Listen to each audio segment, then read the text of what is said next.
तो देखिए देखिए फर्स्ट क्वेश्चन ये बोल रहा है, is inclusive growth possible in a market economy, state the significance of financial inclusion in achieving economic growth in India. तो बेसिकली क्या है ना कि इसमें बहुत लोग ये करेंगे कि लिख देंगे inclusive growth is possible in market economy, physical लिख देंगे inclusive growth is not possible, जो कि डिजास्टर हो जाएगा। तो ऐसा नहीं करना है, आपको डायरेक्ट काउंटर नहीं करना है कि नहीं पॉसिबल ही नहीं है। आप थोड़ा अपने मन में सोचिए, अगर ऐसा हेडिंग बना दिए आप कि inclusive growth is not possible, तो ये बताइए कोई सुन के क्या बोलेगा कि पॉसिबल ही नहीं है। अब ऐसा लिखिए ना कि ये डिफ़िकल्ट है। हाँ, ये थोड़ा ज़्यादा अच्छा लग रहा है कि हाँ डिफ़िकल्ट है फिर पॉसिबल हो सकता है ना। इसलिए ऐसे चीज़ों को कभी जो है ना डायरेक्ट काउंटर मत किया करें, हमेशा ध्यान रखिए। इसमें मना कर रहा हूँ। अब थोड़ा अपने में सोचिए तो आप लोग को समझ में आ जाएगा अपने आप कि क्यों काउंटर डायरेक्ट नहीं करना चाहिए। हाँ, तो बेसिकली इसके 3 पार्ट्स हैं। इंट्रोडक्शन में वही इंक्लूसिव ग्रोथ को आप डिफाइन कर सकते हैं, इसके बहुत सारे वेरियस बेज हैं, है ना, उसमें इसलिए मैं नहीं जा रहा है। तो पहले आप ये लिखेंगे कि इंक्लूसिव ग्रोथ डिफ़िकल्ट क्यों है। क्योंकि जानते क्या है, जो मार्केट इकोनॉमी होता है ना वो प्रॉफिट ड्रिवन होता है, तो वो भाई सब पे ध्यान नहीं देता कि भाई ये लोग गरीब लोग क्या कर रहे हैं क्या नहीं कर रहे हैं, राइट। एग्जाम्पल आप डाल सकते हैं कि जब कोई इंडस्ट्री खुलती है तो डिस्प्लेसमेंट लोगों को हो जाता है, वो केयर नहीं करते इसके लिए। दूसरी चीज़ कि अनसस्टेनेबल होता है भाई मार्केट इकोनॉमी, भाई इन्वायरमेंटल डिफोरेस्टेशन बराबर होता है, वो केयर नहीं करते इसके बारे में। तो ये कुछ 2-3 पॉइंट आप डालेंगे कि कैसे जो है ना इससे इंक्लूसिव ग्रोथ नहीं हो सकता। फिर लिखेंगे कि पोटेंशियल भी है, ऐसा नहीं है कि मार्केट इकोनॉमी का पोटेंशियल इंक्लूसिव ग्रोथ लाने के लिए। तो अब आपको ये लिखना है कि मार्केट इकोनॉमी के क्या क्या फ़ायदे हैं। जैसे मान लीजिए कि ये इनोवेशन लाता है, एफिशिएंसी लाता है ना। और फिर एग्जाम्पल डाल दीजिए CSR फंड, कि अगर इंडस्ट्री खुल भी रही है लेकिन जो CSR फंड जो जाता है कहाँ जाता है, सोशल सेक्टर में जाता है, जैसे एजुकेशन में, हेल्थ में। तो इससे तो बढ़ेगा ना इंक्लूसिवनेस। तो मतलब इसके पास पोटेंशियल भी है, मैं ये बोल रहा हूँ। ऐसा नहीं कि इससे आ जाएंगे, वो पोटेंशियल है, राइट। फिर जा सकते हैं थर्ड पार्ट कि role of financial inclusion in promoting economic growth है ना। यहाँ पे कैच है, इकोनॉमिक ग्रोथ पूछ रहा है, मतलब कि उसमें कुछ भी पॉइंट डाल दीजिए सही माना जाएगा। इंक्लूसिव ग्रोथ नहीं पूछ रहा है, तो वही ये डाल दीजिए जो है ना कि इससे जो है ना क्या बढ़ेगा, वही फाइनेंशियल, जैसे मतलब इकोनॉमिक को, जैसे UPI बढ़ रहा है जिससे बढ़ेगा, ये बीमा एम्पावरमेंट बढ़ेगा। जनधन योजना का एग्जाम्पल डाल दीजिए, DBT का एग्जाम्पल डाल दीजिए, बहुत सारे एग्जाम्पल डाल दीजिए, इसमें कोई दिक्कत नहीं है। पॉइंट तो हो सकता है। कंक्लूजन हो सकता क्या है ना कि थोड़ा ट्रेडिशनल से हट करके इसमें थोड़ा लिखिए। देखिए क्या है ना कि जो है ना सिंस 11th 5 ईयर प्लान से हमारा टारगेट क्या रहा है कि इंक्लूसिव ग्रोथ है। तो अब वो टाइम आ गया है कि हम इसको जो है ना क्या स्पिरिट में इम्प्लीमेंट करें। किसमें? स्पिरिट में, with PPP model and right government intervention, ऐसा कुछ आप लिख सकते हैं बेसिकली। तो ये हो गया फर्स्ट क्वेश्चन बेसिकली। अगर सेकंड क्वेश्चन की बात करें तो सेकंड क्वेश्चन तो देखिए फिर से इंक्लूसिव ग्रोथ पे ही पूछ रहा है ना। तो देखिए इसमें क्या, लेकिन इसमें 2 चीज़ पूछ रहा है। इंक्लूसिव ग्रोथ को लिंक किया है इंक्लूसिवनेस पे, और दूसरी चीज़ पूछा है, हाँ बोलिए।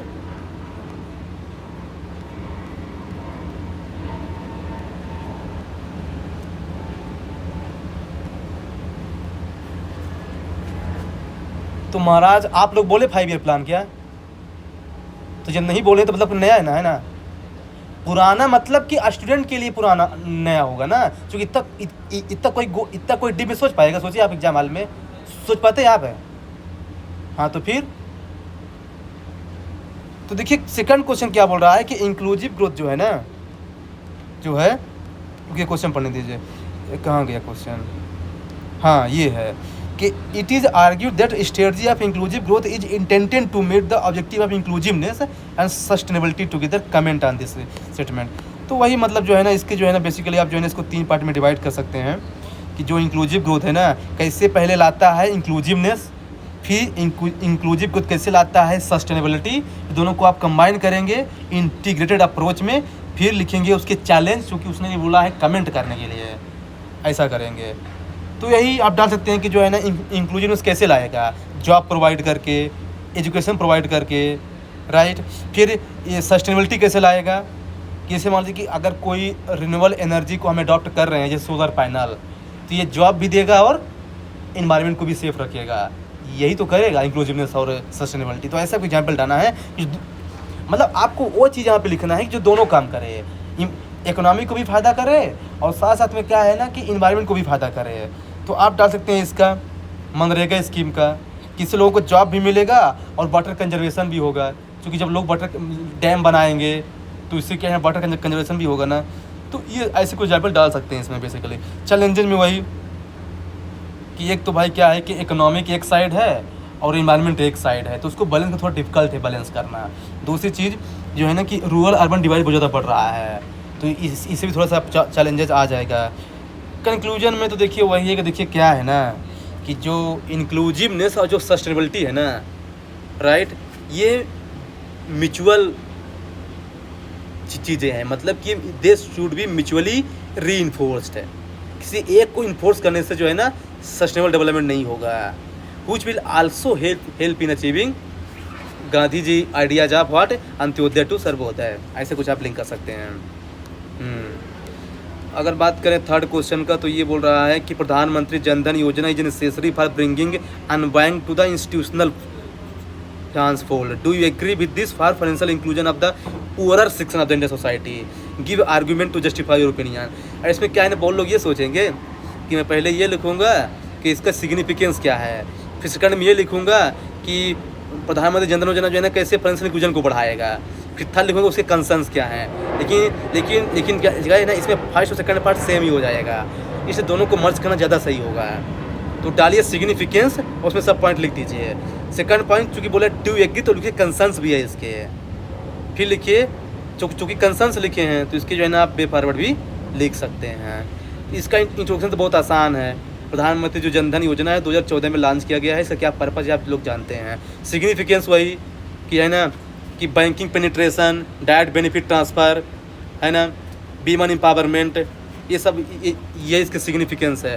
कंसर्न्स क्या, डॉर्मेंट अकाउंट, सबसे बड़ा कंसर्न यही है कि अकाउंट तो खुला है पर डॉर्मेंट में है, ठंडे बस्ते में है वो, है ना। फिर जो है ना फाइनेंशियल लिटरेसी नहीं है भाई, डिजिटल डिवाइड कितना है गाँव में यार, लोग जानते नहीं, बस यूट्यूब चलाए जा रहे हैं यूट्यूब, है ना। कल अब देखिए बेफाफा लिख सकते हैं कि वही है ना डिजिटल लिटरेसी बढ़ाओ, फाइनेंशियल लिटरेसी बढ़ाओ बेसिकली, राइट। कंक्लूजन इसके बहुत सारे तरीके हैं, क्योंकि मैं हमेशा से यही बोलता हूँ कि जब कोई स्कीम स्पेसिफिक क्वेश्चन हो तो हमेशा आप एक ही चीज़ फॉलो कीजिए कि the intention behind the government is good, now depends on the implementation part. और 20 क्वेश्चन में से 1 या 2 क्वेश्चन जो है ना स्कीम बेस्ड जरूर रहता है हर पेपर में, चाहे GS 1 हो, 2 हो, 3 हो, 4 हो, तो आप इसको चिपका सकते हैं बेसिकली, कोई दिक्कत नहीं है।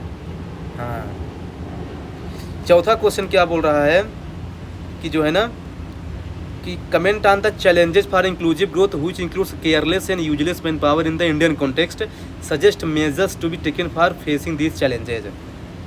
तो चैलेंजेज बोल रहा है, लेकिन अच्छी बात यह है कि उसने 2 कीवर्ड यूज़ किया है, केयरलेस और यूजलेस मैन पावर। तो कुछ लोग इसको नेगलेक्ट कर देंगे कि नहीं ऐसे यूज़ किया है, नहीं UPSC ऐसा नहीं बोलता, UPSC जो भी बोलते उससे एक पर्पज़ होता है। तो आप लिखिए ना कि इंक्लूसिव ग्रोथ है, मतलब चैलेंज क्या है इंक्लूसिव ग्रोथ में, with careless first part, second with useless, फिर थर्ड पार्ट मेजर्स, मतलब वही वे फॉरवर्ड। तो देखिए इसका जो है ना इंट्रोडक्शन वही तो है ना इंक्लूसिव ग्रोथ के बारे में ही बेसिकली तो आप लिख सकते हैं। चैलेंज में पहले डाले केयरलेस है मैन पावर कैसे है, तो वही कि भाई डेवलपमेंट किया जा रहा है, बिल्डिंग बनाया जा रहा है, लेकिन वही कि इन्वायरमेंटल लॉस हो रहा है, ग्लोबल वार्मिंग बढ़ रहा है, कोई ध्यान ही नहीं दे रहे हैं कोई।